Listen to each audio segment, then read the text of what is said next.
Masque pour parler quand même, excusez-moi. Aujourd'hui, j'ai envie de vous parler de nos revendications à travers le texte d'une autre conteuse qui occupe à Roubaix, qui est une collègue à moi qui s'appelle Swan Blanchère. Cette période de pandémie fait des ravages et pourtant une réforme de l'assurance chômage a été votée en 2019 et reportée plusieurs fois pour cause de confinement.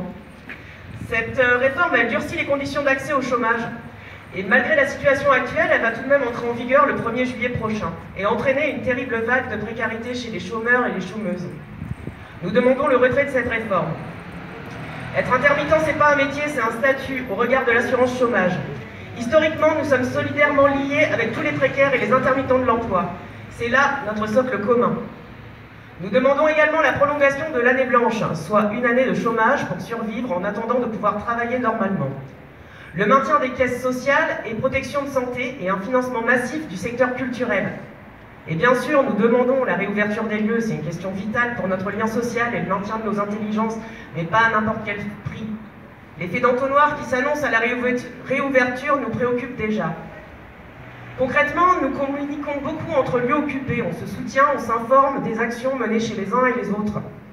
Le Théâtre de l'Odéon à Paris, qui a initié le mouvement, reste le coordinateur des revendications qui sont portées aux différents ministères.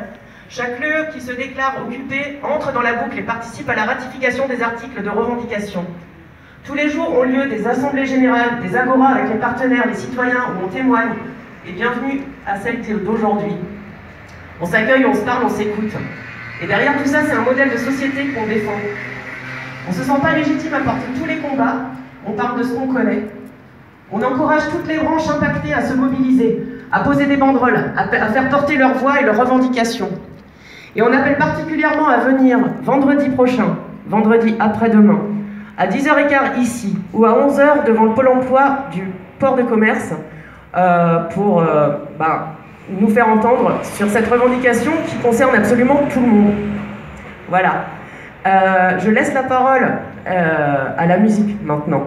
Vous allez écouter quelques morceaux de Johan Nedelec, j'espère que je prononce bien.